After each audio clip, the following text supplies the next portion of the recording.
Ask me a question. Only if that's all right with No, CJ. that's fine. Go ahead. Yeah, No, that's fine. I just need you all to tell me what you want me to do. So you're going to be asking me questions. I'm happy to look at you. Gotcha. Yeah, Okay. yeah. Okay, so we're going to start right now. This is CJ Neal with the Oklahoma Eagle through Neal Communications. I have the honor of speaking with Dr. Ricco Wright, who is the owner of the Black Wall Street Art Gallery that's located here in the Greenwood District on historic Black Wall Street. I want to kind of ask him a few questions about today, this being January 20th, the date of the president's visit to Tulsa, and about some of the things that have been going on here in the Greenwood District concerning that visit. So thank you, Dr. Wright, for agreeing to interview with us and talk with us today. Tell us a little bit about what your thoughts are, first of all, about the president's proposed, earlier throughout the week, he had proposed that he was going to try to make a stop here, that it was suggested to him by both the governor and the lieutenant governor to come, and then those plans were changed. But there was a lot of concern here in the community from people who did not want the president to come here based upon some of the things that he said and some of the rhetoric that he has. What are some of your thoughts on that? Well, he initially wanted to have his rally on Friday in Tulsa, a few blocks from Black Wall Street. But yesterday was Juneteenth, and that's the day that we celebrate our freedom, our liberation. And so it was certainly a grave mistake on his part to choose that particular date. And he made it seem as if he had no idea that that Friday, June 19th was Juneteenth. And so anyway, it was just absurd for him to sort of make that decision. Well, it's very inconsiderate to actually make such a decision because, I mean, for one, like the city of Tulsa is still grappling with its own dark past.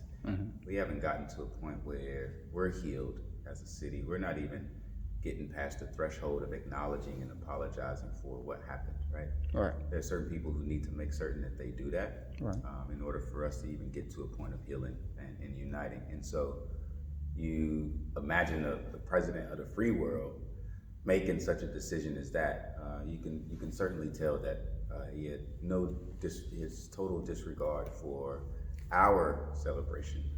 In fact, in his tweet, he talked about how he had spoken with several of his black friends, and they impressed upon him the importance of changing the date from the 19th to the 20th, so it wouldn't be on Juneteenth.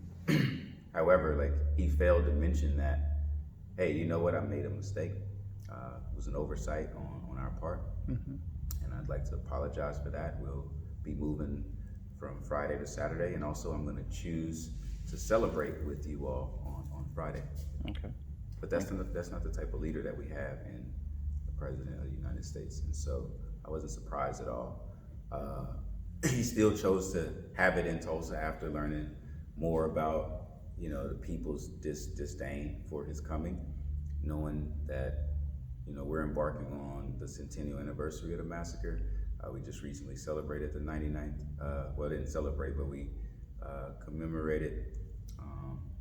And a lot of what we're doing now is just like trying to help the city of Tulsa understand like what it's been doing in an effort for us to start establishing friendly relations.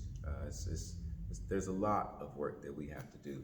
And so having the president come here with all of these people from different cities, different states to attend his rally, it's problematic because it's a health hazard. I understand that the city of Tulsa is open. I understand that the state of Oklahoma is open.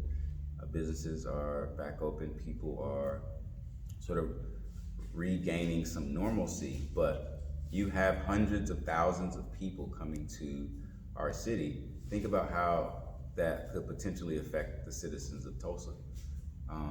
Because you have people who are coming for the rally, but they're also going to restaurants and going to bars and maybe taking some liberties to see some destination districts. So then they're mixing and mingling with Tulsa citizens, and that's problematic. It's really, really problematic. So what would you say about people that are in the business district who have In which expressly thought, in the business district here in Tulsa, the especially, business well, in the Greenwood business district here, in this area. What would you say about people who were here who had said that originally they were going to close down because they did not want the president coming here, they did not want him coming into their different shops and different areas? Oh, I Your understand the business owners- sentiment. Yeah, I understand the sentiment. Right. You don't get an opportunity to see how we're flourishing now. You didn't care about us before. Right. You didn't acknowledge us before. Right. You're not trying to rectify the situation that currently exists. Okay. So I definitely understand. I was cool with staying open, not letting them in, but I still wanted to stay open because, I mean, the gallery has become an international sensation. So people want to see the gallery, and I'm not about to stop my show just because he has his pony and dance show. Okay. So I want to touch on that and what you just said. So there's a lot of people that were concerned, as you mentioned before, the fact that he's coming here with the history that Tulsa has, specifically Black Wall Street itself, and the fact that through past comments, through things that he said throughout the time that he was a candidate, even before a candidate and now president, that was going to just be divisive for this city. What would you say to those who say, just because he is the president of the United States, that we should welcome him still with open arms because of the office that he holds? I understand where they're coming from. I mean, the office of president is an important one to our nation. And we should certainly have some reverence for that position. However, it's also about the individual. Right. And if anyone is in that position, yet spewing hate, if anyone is in that position but dividing our country, I think we can certainly speak to our lack of support of that person, but still respect the office. Right. And that's pretty much where I stand. I have issues with his rhetoric. I have issues with his white fragility, his male fragility. I have issues with just the manner in which he approaches situations. It's rather problematic because you have people who are under his spell and they're influenced by what he says and what he does. And that in turn, I think further divides our country. Your country. So you are currently a candidate for mayor of the city of Tulsa. Yes, sir. You have talked a lot about your vision for Tulsa, more specifically in being able to overcome the divisions that have existed because of things that happened in 21 and really before 21, and that continue to happen today. Yes, sir. Can you tell us a little bit, in light of President Trump being here, in light of what your vision is for Tulsa and the way to counteract the things that people are so concerned about with the things that he said in the past? My platform is simple. It's unity. There's a process by which we arrive at unity. We don't just arrive there overnight. There's a lot of work that needs to be done. I stand in opposition to the president because we are polar opposites.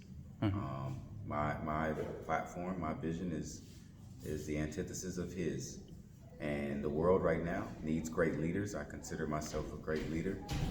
And I feel as if I'm also a great leader for the city because you need a mayor, the CEO of a city, who is going to be understanding across all fronts. I am an oppressed person as a black person, but I'm also interested in the plight of other oppressed people. Women are oppressed.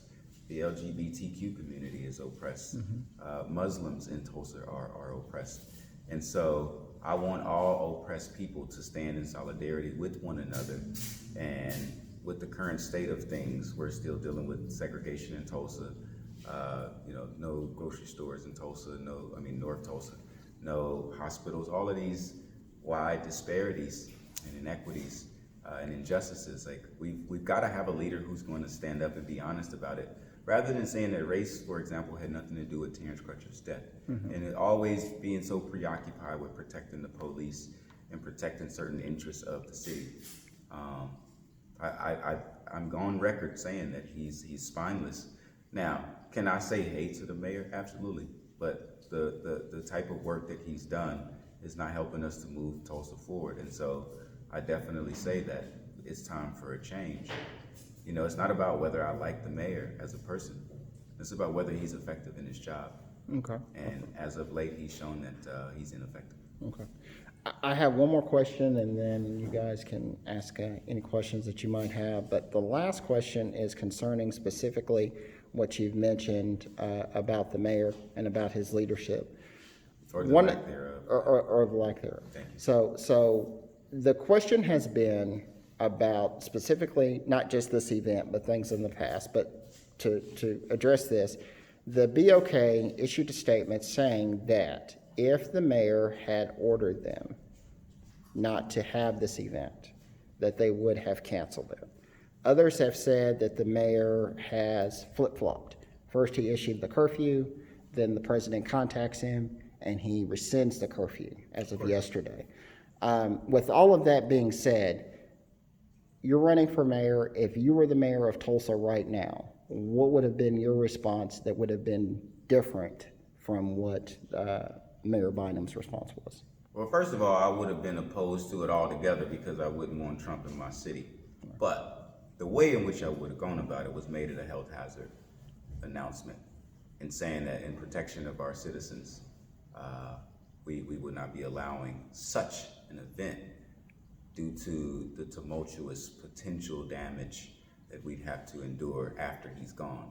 Because that's the situation that we're facing right now. Once he's gone and the people have come and gone, we still have to be here. Right. And so I have a responsibility to the people who even come into this gallery. That's why we take precautions when people come in. And as mayor, I would take precautions to protect the citizens of this city. Okay. And to follow up with that, you've already expressed what your thoughts are, especially on the mayor's decision for that. What would you say to the mayor right now in order to express not just your platform of unity, but your platform of what you've talked about, obviously confronting a situation head on and making sure that you deal with it and that you don't waver from that? I don't have much to say to the mayor. I'll just tell him that his time is up. Okay, sounds good. You guys have any questions? I wanted to talk to you a little bit about fostering communication and how we can ensure that communication continues to happen after the news cycle moves on. How do you mean by communication? Are you referring to citywide, or I'm not sure how you mean, by the way. However you feel you can best speak on the matter. If you want to talk about your community, if you want to talk about Tulsa generally, if you want to talk about the state or the government. Just fostering communication. Just what do you think that means first and foremost, and then. Okay, so fostering communication is really about creating an environment whereby people are encouraged to speak their truth, to be vulnerable in a space, and for others to be heard when certain others need to listen. Communication is a two-way street. It's not about one person speaking and the other person not being able to respond. However, in the context of the oppressed and the oppressor, I do see it in a different way, because the oppressor has been speaking for a long time, has been communicating for a long time, and the oppressed hasn't been heard. So only in that context would I say that what really needs to happen in that type of dialogue is where the oppressor is quiet and is really engaged in listening to the voices of the oppressed. But I think the other part of what I think you're asking me is, communication is essential to understanding. And I don't use the word communication that much, actually. I use the word dialogue. And pardon me for taking the liberty to change what you said, but I think you're asking me about dialogue. And creating dialogues is very important to the work that I'm doing. This space, for example, is very much about dialogue. People coming in, they're exposed to Black walls, Black art, Black music, Black people. And that's very important because we're preserving Black history and curating Black culture here. For those who are in the culture and of the culture, this is a hub, this is home. And for those who aren't, this is a place where you learn. And I think we should celebrate all cultures. And so fostering dialogue It's really about people being willing to listen to others, to seek to understand, and positioning themselves to be more empathetic. I as a man should certainly listen to women more than I ever have, day after day, to become more empathetic, to understand the plight of women, so that I can support in ways that I can. And again, this would be the case for any oppressed person. We should all become more empathetic to their plight, and fostering dialogue is how we help to educate others and how to rid ourselves of dogma and ignorance. All right. Any other questions? I actually got one. So you mentioned the disparities between North Tulsa and other parts that don't have hospitals and don't have other things. And I'm curious as to how you think the president's rhetoric and his sentiments play a part in furthering those disparities. Oh yeah, it perpetuates the same. I definitely feel as if, I was just responding to a question about fostering dialogue. A dialogue is really necessary for people like Trump, given the level of ignorance or preconceived thoughts and notions about things that aren't true. I find that in the work that I'm doing now, the next level for me is to engage with people with whom I vehemently disagree. And the importance of that is first being able to understand their language and then speaking to them in their own language in an effort to help them to understand what we're trying to convey.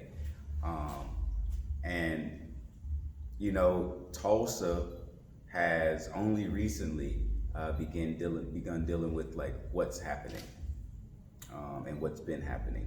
So again, you take 95 years to go from riot to massacre. You take generations to finally include in the textbooks and school curricula something about the massacre, something about Black Wall Street. You see the problems. Tulsa's ashamed of its past and it's always afraid to be embarrassed. And that's why there's this current reckoning that's happening. But Trump doesn't help with any of it at all. In fact, I would consider him an instigator. And right now we don't need people instigating something that is already like in need of like desperate reaction. Like we need to respond to this very quickly because we should have long responded to it.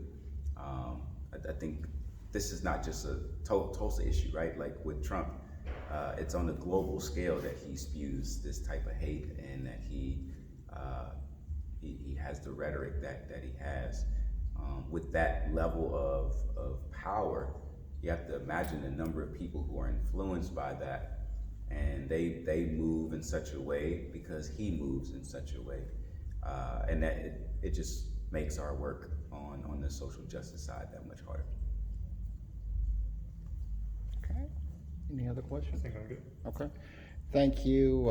This is Dr. Ricco Wright with the Black Wall Street Art Gallery. And This also, is just Black Wall Street Gallery. Oh, just Black Wall Street. I'm sorry to say that, but I like to correct it. I mean, clearly it says Black Wall Street Gallery because it's more than an art gallery, right? Right. This is a community space.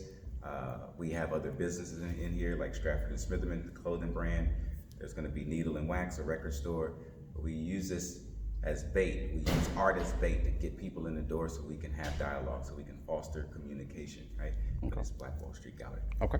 Well, I will correct that. Black Wall Street Gallery, and also candidate for mayor of the city of Tulsa.